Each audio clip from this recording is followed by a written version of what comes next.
வணக்கம் மக்களே, எல்லாரும் எப்படி இருக்கீங்க? இன்னைக்கு வீடியோவில் பார்த்தீங்கன்னா நம்ம ஒரு ஜவ்வரிசி சேர்த்த ரெடிமேட் இட்லி மிக்ஸை தான் பார்க்க போகிறோம். ஸோ இது வரைக்குமே யாரும் செஞ்சுருக்க மாட்டாங்கன்னு நினைக்கிறேன். ஸோ இந்த மாதிரி ஒரு ரெடிமேட் மிக்ஸை நம்ம வீடியோவில் செஞ்சு காமிச்சிருக்கோம். நீங்களும் ட்ரை பண்ணுங்கள். ட்ரை பண்ணிவிட்டு எப்படி வந்தது அப்படின்னு சேனலுக்கு கமெண்ட் பண்ணலாம், சப்ஸ்கிரைப் பண்ணலாம். உங்கள் பிடிச்சவங்களுக்கும் இதை ஷேர் பண்ணலாம், கமெண்ட் பண்ணலாம். வீடியோவை நீங்கள் ஸ்கிப் பண்ணாமல் கடைசி வரைக்கும் பாருங்கள், ஏன்னா அவ்வளோ டிப்ஸ் வந்து நம்ம இந்த வீடியோவில் சொல்லியிருக்கோம். ஸோ இன்றைக்கி இந்த ரெடிமேட் இட்லி மிக்ஸுக்கு நம்ம ஒரு 10 கிளாஸ் அரிசி எடுத்துருக்கோங்க. இதில் பார்த்திங்கன்னா ஒரு 8 கிளாஸ் புழுங்கல் அரிசி சேர்த்துருக்கேன். அதுக்கப்புறம் 2 கிளாஸ் பச்சரிசி போட்டிருக்கேன்.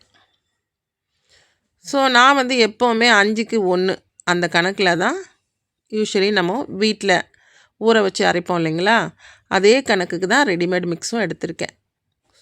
ஸோ 5க்கு 1ன்ற கணக்கில் நான் வந்து இன்றைக்கி 10 கிளாஸ் அரிசிக்கு 2 கிளாஸ் உளுந்து சேர்த்துருக்கோம்.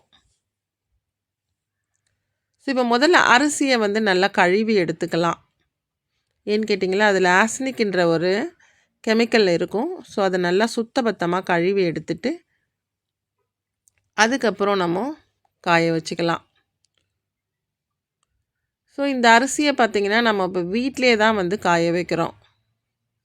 ஏன்னு கேட்டிங்கன்னா இப்போ வந்து ரொம்ப வெயில் வெளியில் இல்லாதால வீட்டிலே ஒரு 1 ஹவர் ஒரு 2 ஹவர்ஸ் இல்லையா, நல்லா ஃபேன் காற்றுல நீங்கள் காய வச்சு எடுத்துக்கலாம். ஸோ இப்போ முன்ன சொன்ன மாதிரி நம்ம அரிசியை நல்லா கழுவி வீட்டிலே நல்லா ஒரு வெள்ளை துணியை போட்டு அதில் நல்லா தண்ணியை வடிகட்டிட்டு காய வைக்கிறோம். அடுத்து ஒரு 2 கிளாஸ் உளுந்து எடுத்து அதே மாதிரி கழுவிட்டு அதையுமே ஒரு வெள்ளை துணியில் காய வச்சுருக்கோம். ஸோ இப்போ அடுத்து என்ன பண்ண போகிறோன்னா, இப்போ தான் முக்கியமான இன்க்ரீடியண்ட் நம்ம சொல்லியிருக்கோம், பார்லி சேர்த்துருக்கோம். ஸோ இந்த பார்லியில் வந்து அவ்வளோ சத்துக்கள் இருக்குது நமக்கு. ஸோ இந்த உடம்புல இருக்க டாக்ஸின்ஸ் எல்லாம் வெளியில் எடுக்கக்கூடிய சத்தான அதிக ஃபைபர், நார்சத்து அதிகம் இருந்தது. அதனால் இதையுமே நம்ம ஒரு 200 கிராம் வந்து கழுவிட்டு அதுக்கப்புறம் நம்ம காய வச்சுக்கிறோம். ஸோ யூஸ்வலி நம்ம இட்லிக்கு சேர்க்கக்கூடிய வெந்தயத்தையுமே 2 டேபிள் ஸ்பூன் நல்லா வாஷ் பண்ணி எடுத்துட்டு காய வச்சுக்கிறோம். ஸோ அவ்வளோதாங்க. ஸோ இது எல்லாமே நல்லா காயணும். ஸோ கிட்டத்தட்ட பார்த்திங்கன்னா இப்போ நீங்கள் வீட்டுக்குள்ளே காய வைக்கிறீங்க அப்படின்னா ஒரு 24 ஹவர்ஸ் அது வேணும்.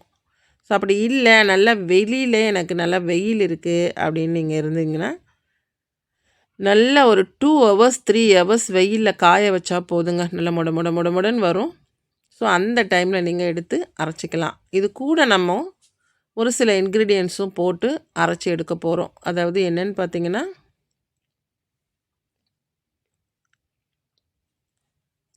வெந்தயம் மட்டும் இல்லாமல் இது கூட கொஞ்சம் நல்லா இட்லி மொறுன்னு வர்றதுக்கு, சாஃப்டாகவும் வர்றதுக்காக நம்ம வந்து அவல் சேர்க்க போகிறோம். அவல் மட்டும் இல்லாமல் கொஞ்சம் கூட ஜவ்வரிசியும் சேர்க்க போகிறோம். அது 2மே சேர்த்து ஒரு 100 கிராம் போட்டு அரைச்சி எடுக்க போகிறோம்.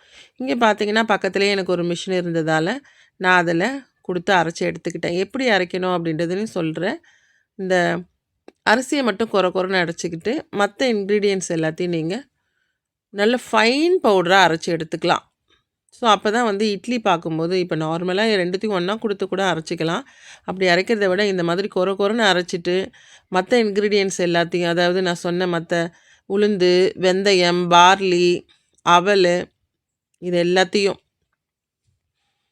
சேர்த்து நீங்கள் நல்லா ஃபைன் பவுடராக அரைச்சி எடுக்கும்போது அது இட்லியுடைய பார்வையும் நல்லாயிருக்கும். உங்களுக்கு இந்த பபிள்ஸ் தெரியுது பாருங்கள் இட்லி மேலே.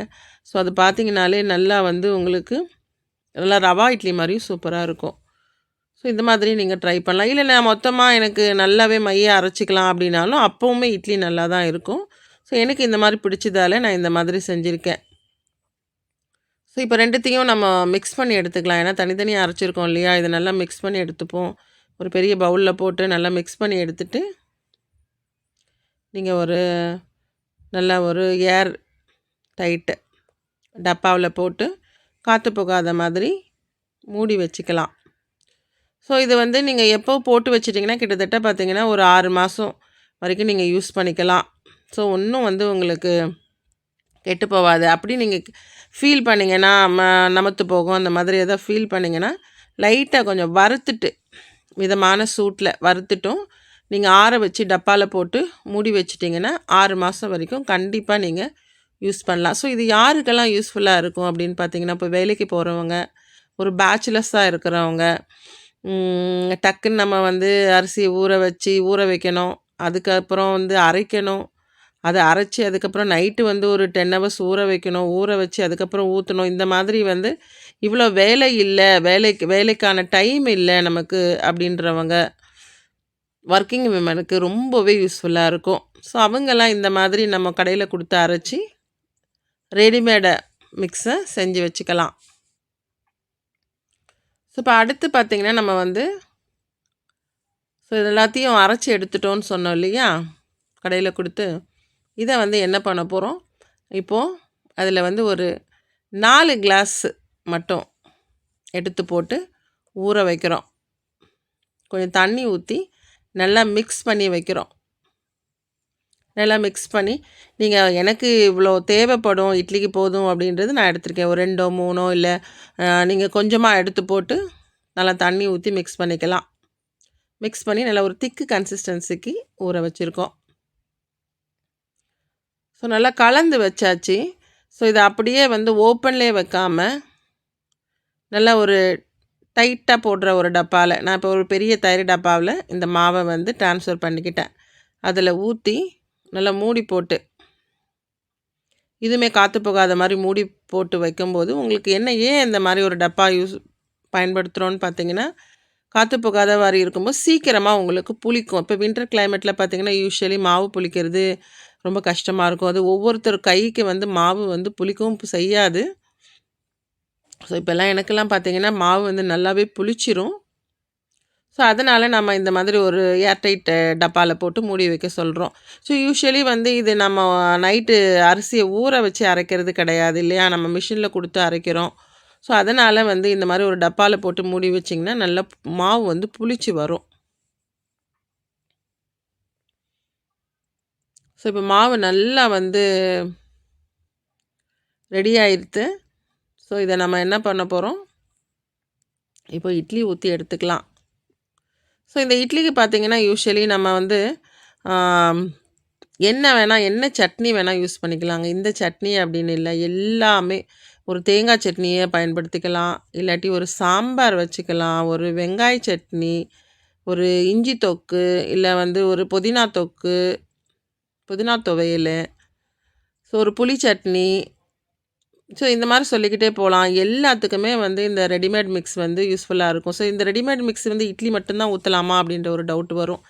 இட்லி மட்டும் அப்படின்னு இல்லை, நீங்கள் தோசை ஊற்றிக்கலாம், ஒரு கல் தோசையாக ஊற்றிக்கலாம், நீங்கள் பேப்பர் ரோஸ்ட்டு கூடமே ஊற்றிக்கலாம். ஸோ அதுவுமே வரும். எல்லாமே நான் செஞ்சுருக்கேன். இல்லை ஒரு ரவா தோசை மாதிரி மேலே வந்து ஒரு வெங்காயம், பச்சை மிளகா, புதினா, கொத்தமல்லி இதை மாதிரி சேர்த்தும் நீங்கள் ஊற்றி எடுத்துக்கலாம். ஸோ இப்போ நம்ம ஃபைனலாக இட்லி ஊற்ற போகிறோம்.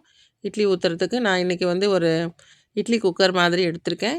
அதில் வந்து கொஞ்சம் தண்ணியை ஊற்றி அடுப்பில் வச்சுருக்கோம். ஸோ இதுவுமே ஒரு டிப்பாக எடுத்துக்கலாம். நீங்கள் தண்ணி ஊற்றி வச்சுட்டு அதுக்கப்புறம் இட்லி தட்டில் நல்லா எண்ணெயை தடவிட்டு, ஸோ இட்லி மாவு இப்போ ரெடி பண்ணி வச்சுருக்கோம் இல்லையா, அதுக்கு முன்னாடி உப்பு போட்டிருக்கோம். உப்பு போட்டு தான் கரைச்சி வச்சுருக்கோம். ஸோ அதை எடுத்து இட்லி தட்டில் ஊற்றிடலாம். ஊற்றிட்டு இப்போ நம்ம ஒரு 10 நிமிஷம் வேக வச்சா போதுங்க. ஒரு 7 to 10 மினிட்ஸ் போதுமானதாக இருக்கும். பார்த்திங்கன்னா விசில் வந்துருச்சு. அவ்வளோ சாஃப்டாக இருக்குது இட்லி. ஸோ இதில் நம்ம வந்து சேர்த்துருக்கோம், புதுசாக ஒரு இன்க்ரீடியன்ட் சேர்த்துருக்கோன்னு சொன்னோம், பார்லி சேர்த்துருக்கோன்னு சொன்னோம்.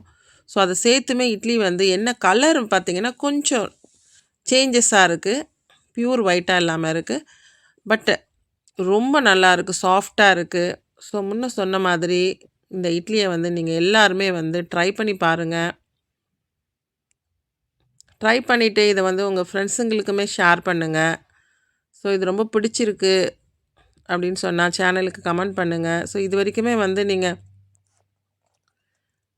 சேனலுக்கு வந்து சப்ஸ்கிரைப் பண்ணலை, ஸோ புதுசாக பார்க்குறீங்க அப்படின்னா நீங்கள் கண்டிப்பாக சேனலுக்கு சப்ஸ்கிரைப் பண்ணுங்கள்.